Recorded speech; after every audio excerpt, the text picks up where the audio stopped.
Amigas, amigos, olá! Foi anunciado nos últimos dias um cessar-fogo e acordo de paz potencial entre o Hamas e o governo de Israel sob mediação dos Estados Unidos. É mais um cessar-fogo, é o terceiro cessar-fogo desde o início da guerra em Gaza. O que nos levaria a crer que este vai ser diferente? A resposta é nada. A resposta é tudo.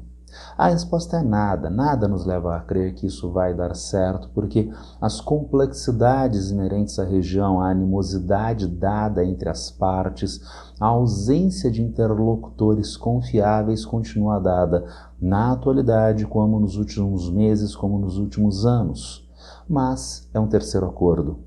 Há novos pontos na conjuntura internacional, regional e no próprio acordo, nos próprios 20 pontos do acordo. Há algumas novidades e há a emergencialidade. Existe a exigência humanitária, política, existe a exigência da sociedade de criar um acordo de superação dos problemas em Gaza. Vamos tentar averiguar os 20 pontos do acordo proposto pelo presidente Donald Trump e já implementado como uma forma de encaminhamento do acordo entre as partes.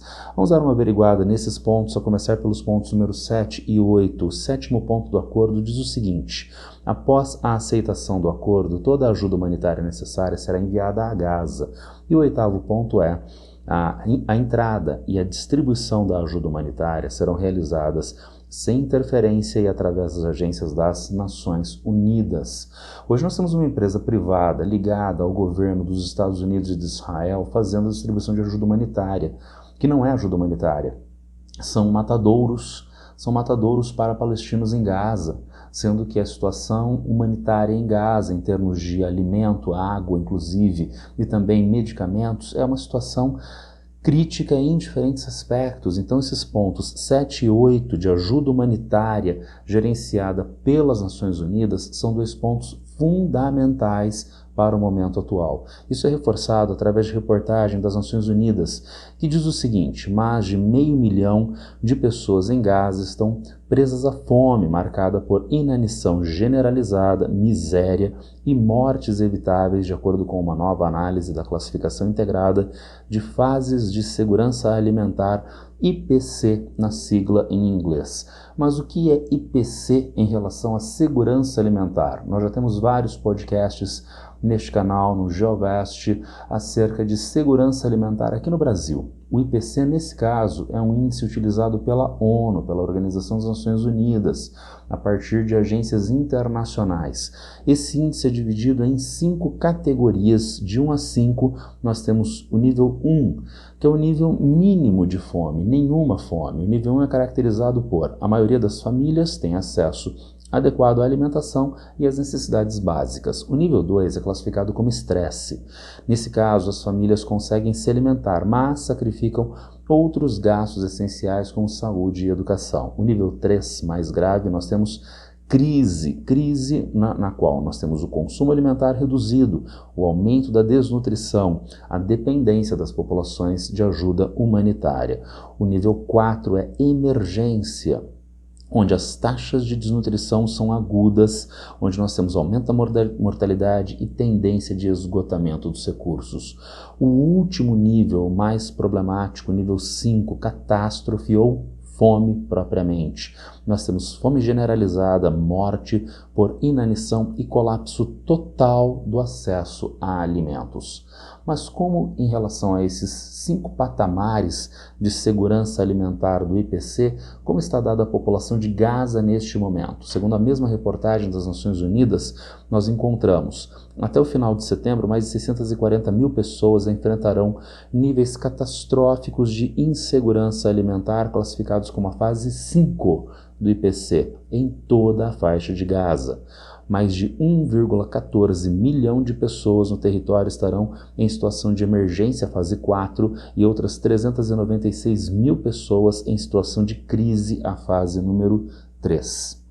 Estranhamente, nós temos as fases 3, 4 e 5 discriminadas, mas as fases 1 e 2 não estão discriminadas no relatório. Por quê?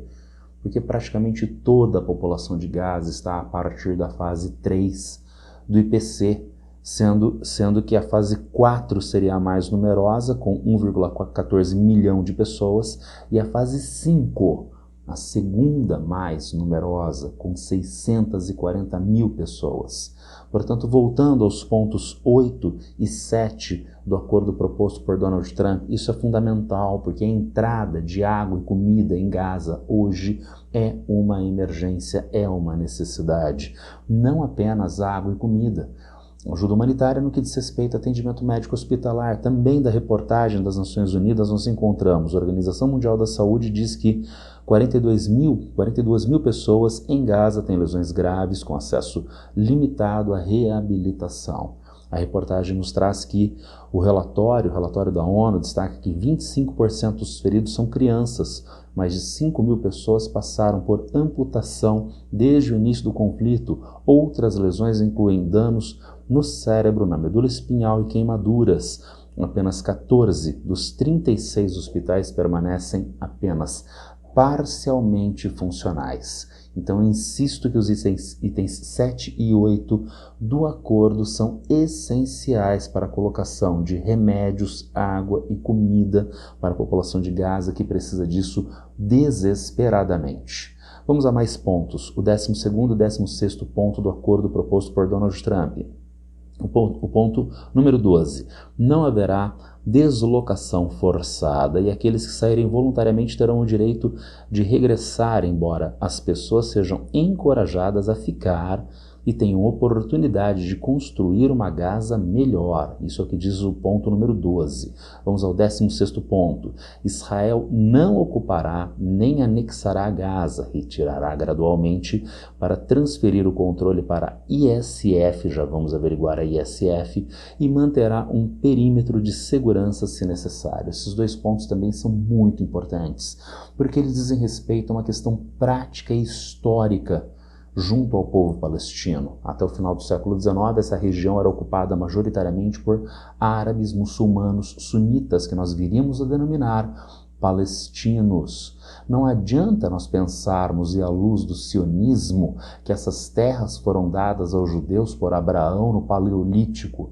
Nós temos uma situação fática. No final do século XIX, essas terras são ocupadas. Essas terras têm ocupação, tem gentes em situação potencial de autodeterminação, e essas gentes são os palestinos, que perdem as suas terras para o movimento sionista que tem apoio do imperialismo britânico, com um ponto nevrálgico, o Nakba, de 1948 a 1949, a vitória israelense na guerra árabe-israelense, na primeira guerra árabe-israelense. Após a vitória de Israel, houve um êxodo forçado de mais de 750 mil palestinos para outros países da região. Sobra ainda hoje, e mesmo após a Guerra dos 6 Dias de 1967, duas regiões de concentração e com algum grau de organização política dos palestinos, as regiões da Cisjordânia e de Gaza, mas o governo de Israel, ao longo de toda a sua história e até a atualidade, o governo de Israel proíbe o retorno dos palestinos que entraram em êxodo forçado desde 1948, sequer para os territórios de Gaza e da Cisjordânia.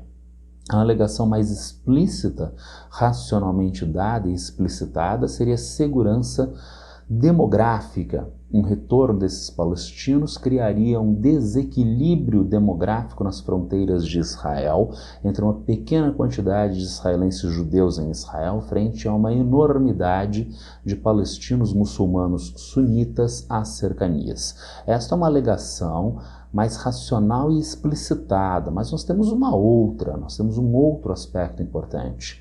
Ao longo dos anos, Israel veio num processo de ocupação de outros territórios importantes, como é o caso da Cisjordânia, rica em água, aquíferos e acesso ao Rio Jordão, diminuindo ainda mais a concentração de palestinos, aumentando a concentração de israelenses através de colônias de israelenses em Gaza. E, portanto, essa proibição de retorno não diz respeito só a uma equilibração ou desequilibração demográfica na região. Diz respeito a uma política prática israelense de limpeza étnica de regiões vizinhas e de ampliação territorial por parte de Israel. E, portanto, os itens 12 e 16 do acordo proposto por Donald Trump são muito importantes. Então, os palestinos podem e devem ficar em Gaza. E os palestinos que venham a sair ou que já saíram teriam direito de retorno a Gaza. Na história do povo palestino, em especial ao longo do século XX, em especial a partir de meados do século XX, a criação do Estado de Israel e o êxodo palestino, estes dois pontos do acordo são fundamentais. Vamos avançar para os pontos 19 e 20 do acordo.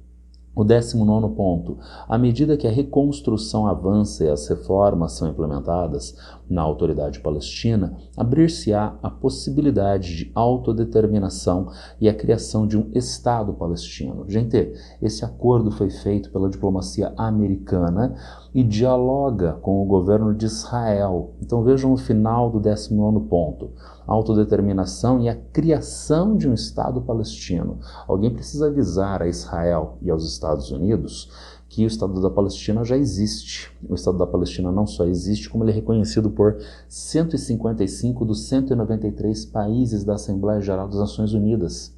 Entre esses 155 países que reconhecem o Estado da Palestina, nós encontramos os BRICS, nós encontramos mais do que os BRICS, muitos membros do G7, como é o caso do Reino Unido, como é o caso da França, como é o caso do Canadá, agora mais recentemente. E, portanto, alguém precisa avisar a Estados Unidos e a Israel que a Palestina já existe. Existe como um Estado que viabiliza o direito de autodeterminação do povo palestino. Vamos avançar para o 20º ponto. Os Estados Unidos estabelecerão um diálogo entre Israel e a Palestina para chegar a um acordo sobre um horizonte político que permita a coexistência pacífica e próspera entre os dois povos.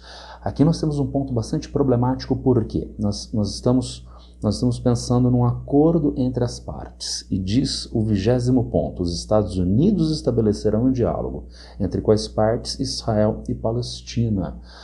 Mas para que haja um interlocutor, esse interlocutor tem que ter duas características fundamentais na mediação dos conflitos: força e confiabilidade. Confiabilidade e força. Vamos pegar a confiabilidade. Confiabilidade primeiro. Vamos pensar no acordo de paz da Colômbia entre o presidente colombiano Juan Manuel Santos e as Forças Armadas Revolucionárias da Colômbia, tá? O que rendeu um bom Nobel da Paz, tá? A Juan Manuel Santos naquele ano, meados dos anos 2010, 2015, se eu não me engano, tá? E este acordo estava dado para superar meio século de guerra civil entre as Farc e o governo colombiano. Meio século de guerra civil. A confiabilidade entre as Farc e o governo colombiano? Claro que não.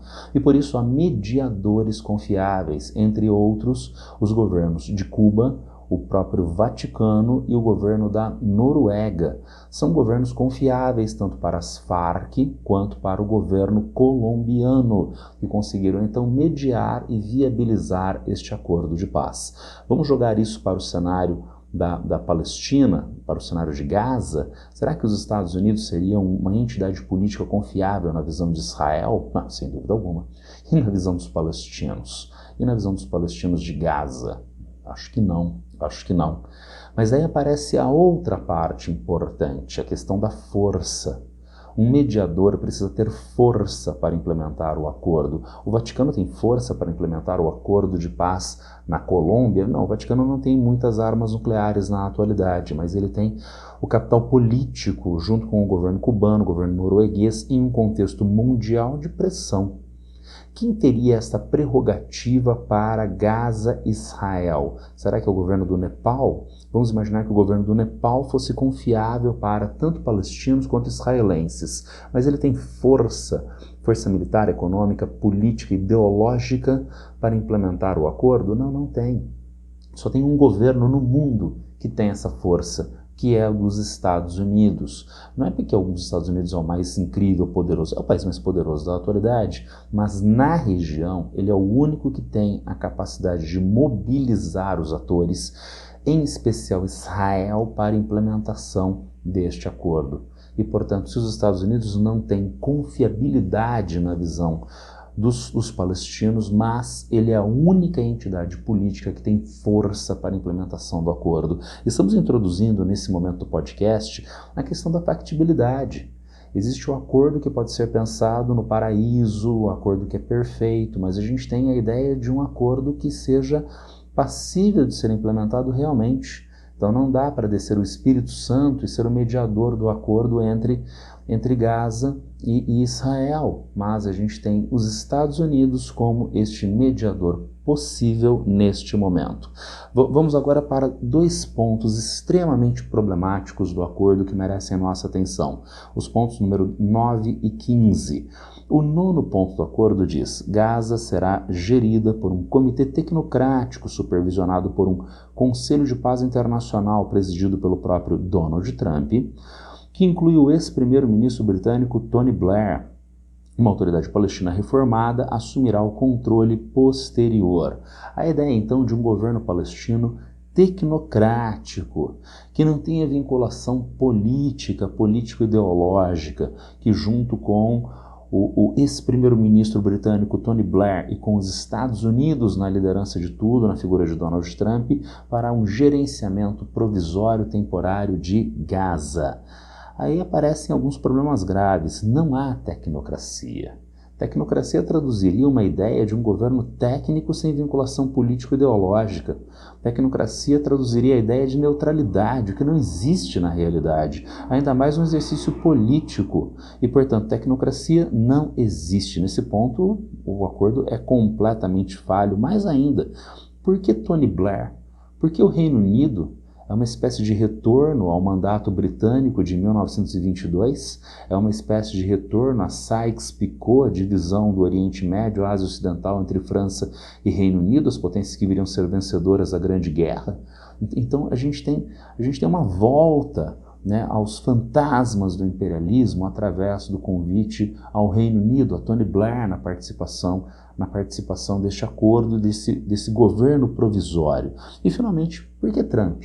Estaria Lula certo? Ele é o imperador do mundo? Quem lhe deu a chancela para ser o presidente desse conselho provisório? Dadas essas críticas que eu tenho que fazer a partir da minha veia de esquerda, a partir da minha veia crítica, vamos tentar, e como eu dialoguei anteriormente, pensar na realidade factual. Vamos começar com Tony Blair. Tony Blair, por que ele? Por que o Reino Unido e Tony Blair especificamente? Eu tenho aqui mais um trecho de reportagem da ONU News e o trecho diz o seguinte sobre a experiência de Tony Blair na região. Abre aspas, o ex-primeiro-ministro da Grã-Bretanha, Tony Blair, foi indicado, ano de 2007, como representante do quarteto diplomático para o Oriente Médio. A confirmação ocorre no mesmo dia da renúncia de Blair como premier em Londres. A informação é da porta-voz do então secretário da ONU, Ban Ki-moon, a porta-voz Michelle Montas, fecha aspas. Nós temos então Tony Blair que, entre 2007 e 2015, esteve participando dessa instância, o Quarteto Diplomático para o Oriente Médio. Ele tem uma vinculação, portanto, com a região. Ao mesmo tempo, Tony Blair tem outras prerrogativas. Ele tem trânsito com importantes instituições mundiais, como, por exemplo, o Banco Mundial, fazendo com que haja, em um governo provisório da faixa de Gaza, com a presença de Tony Blair, essa prerrogativa do ex-primeiro-ministro britânico de trânsito com outras instituições ocidentais, um facilitador diplomático, um facilitador político e, eventualmente, até para investimentos de reconstrução. Me causa muito desconforto, realmente, né? Uma volta desses fantasmas do imperialismo do início do século XX na região da Ásia Ocidental, mas talvez seja uma necessidade para este momento. Da mesma forma, Donald Trump, que inclusive ganhou mais credibilidade nos últimos meses no que diz respeito à estabilização da região da Ásia Ocidental. Credibilidade em quais situações? Primeiro, fim das hostilidades Israel-Irã. Os Estados Unidos fizeram sim o ataque, mas até agora pouco esclarecido, nas instalações nucleares iranianas, alegando ter posto com isso fim ao programa nuclear iraniano. Isso ainda não foi comprovado. Houve, entretanto, uma resposta militar iraniana atacando a maior base militar dos Estados Unidos na Ásia Ocidental. Essa resposta foi protocolar, o que mostrou uma espécie de jogo, né, um jogo de cena entre Estados Unidos e Irã junto a Israel, que levou na prática ao fim das hostilidades naquele momento entre Irã e Israel. Ponto positivo para Donald Trump, mais um ponto positivo. Recentemente, Israel, na sua sanha de afronta ao direito internacional, fez um ataque militar contra o território do outro país, Catar. Este ataque visava autoridades políticas do Hamas, do partido político Hamas, chamado no Ocidente de grupo terrorista. O Hamas tem, entre outras, duas facções, uma facção militar, e as suas autoridades militares estão em Gaza, e tem as autoridades políticas, que obviamente não estão em Gaza, senão já estariam mortas. E que bom que não estão em Gaza, que bom que não estão mortos. Porque se são as autoridades políticas, são as autoridades que podem viabilizar interlocução para um acordo e superação do conflito. Mas Israel, que não tem a menor intenção de terminar o conflito, queria matar essas autoridades em um ataque militar afrontando o direito internacional, um ataque militar contra um outro país. Israel foi bem sucedido matando essas autoridades. Lembrem-se que Israel fez ataques militares matando autoridades do Hamas no Irã, matou autoridades iranianas, inclusive no Irã e na Síria. Né? Na Síria, né, fez um atentado terrorista matando autoridades do Hezbollah. Então, Israel se mostrou bastante eficiente, né, no assassinato de adversários mais recentemente. Por que ele não teria conseguido matar essas autoridades do Hamas no Catar? Porque elas não estavam nos locais que foram alvejados. Elas foram avisadas antecipadamente, saíram. Quem as avisou? Teria sido um governo árabe a partir da inteligência do seu país? Bom, há quem diga que poderia ter sido o próprio Donald Trump, que não queria a escalada das tensões na região e talvez a preservação da interlocução política com o Hamas.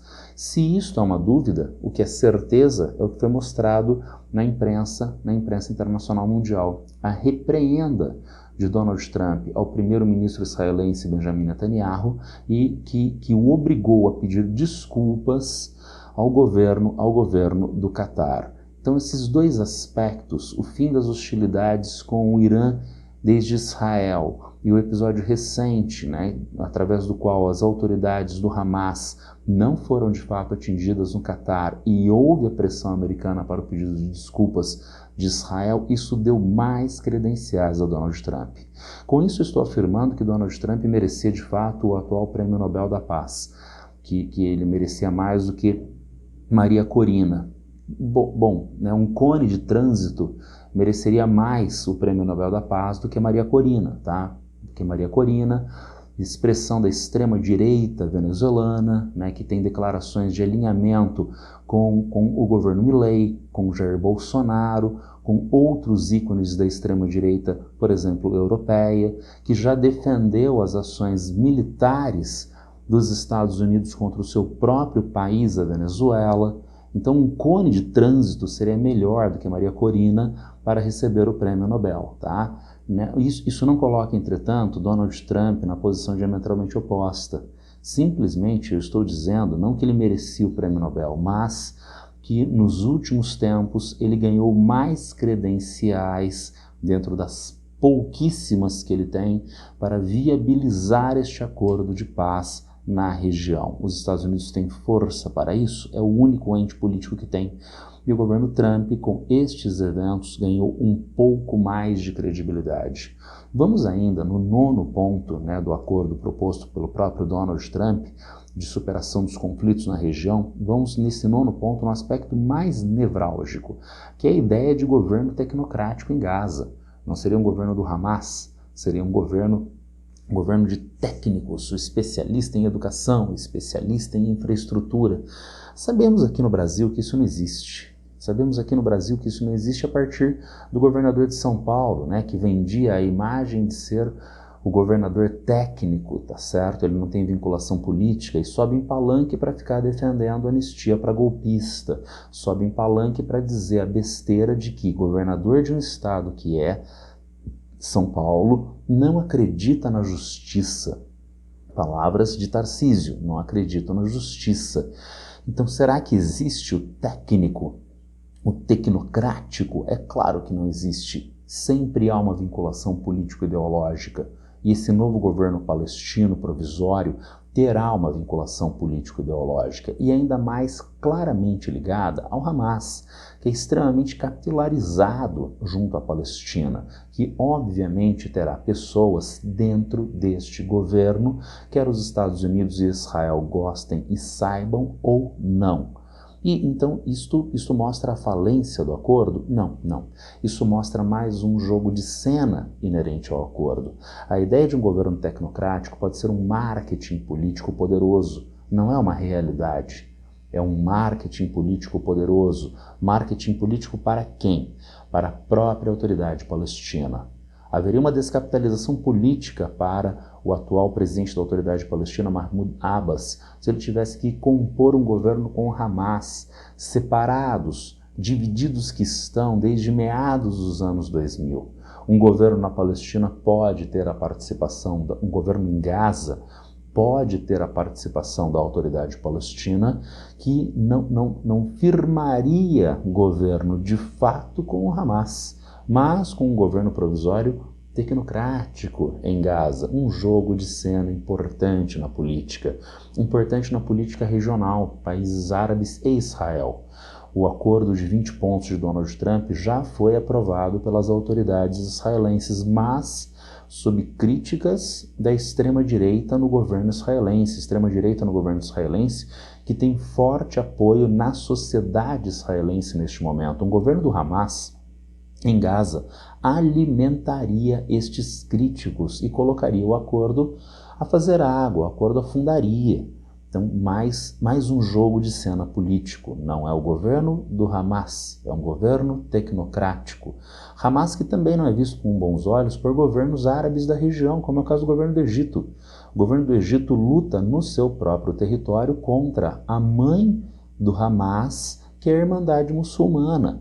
E, portanto, também para o Egito vale muito a ideia de não se externalizar a ideia de um governo Hamas na faixa de Gaza, mas um governo dito tecnocrático. E, finalmente, seria estranho o Hamas, alcunhado de grupo terrorista no Ocidente, conseguindo financiamento do Banco Mundial, de bancos de investimentos para a reconstrução de Gaza, mas um governo tecnocrático, dito tecnocrático, poderia conseguir. Então, é um jogo de cena? É. Corresponde à realidade? Não. Mas é um jogo de cena importante para viabilizar o acordo de paz neste momento. E, finalmente, o último ponto problemático, o 15º ponto, que fala sobre uma Força Internacional de Estabilização, sigla ISF em inglês, que seria apoiada pelos Estados Unidos e pelos parceiros árabes, será enviada para treinar as forças policiais palestinas e manter segurança interna e fronteiriça em uma área de cooperação entre o Egito e Israel. Bem legal, o 15º ponto, mas até agora não existe nenhuma previsão de envio de tropas de países árabes, de comprometimento de tropas de países árabes para esse acordo. É só a ideia de Donald Trump, porque entre os países árabes ninguém ainda se comprometeu com este envio de tropas. Será que nenhum país do mundo se comprometeu com este envio de tropas? Um país. Os Estados Unidos já disponibilizaram 200 soldados para a participação dessa força de segurança. Vamos analisar essa ideia de 200 soldados americanos. 200 soldados é suficiente? É muito? É pouco? Gente, 200 soldados em uma força de estabilização naquele contexto e 2 soldados ia ser a mesma coisa, tá certo? E um garoto com estilingue ia ser a mesma coisa. Em termos quantitativos, isso representa nada, zero. Mas isso não deve ser pensado na ótica quantitativa, mas simbólica política, são tropas dos Estados Unidos, a maior potência militar do mundo. Essas tropas americanas mostrariam o comprometimento americano com essa ideia de forças de estabilização da região. E daí sim, isto poderia ser primeiro uma abertura para outros países aliados dos Estados Unidos na região fazerem a sua colocação de tropas. É o caso da Turquia, é o caso do Egito, é o caso da Arábia Saudita, viabilizando aí sim uma força de estabilização de fato para a região neste cenário de transição. Nós temos então um acordo que é bastante problemático em diferentes aspectos, que pode sim ter o destino dos outros 2 acordos de cessar-fogo fracassados da região. Mas nós temos que neste momento olhar com muita atenção para o desenrolar dos fatos, sem um pessimismo exacerbado, sem qualquer otimismo tosco, mas com um realismo e olhando para a necessidade, sim, de mudanças e estabilização para essa região. Era isso o nosso podcast de hoje, uma análise de alguns dos 20 pontos do acordo proposto por Donald Trump. Se alguém tiver algum problema, alguma dúvida, já sabe, é só me encontrar a qualquer tempo nas redes sociais. Abraço para todas e todos e boa sorte.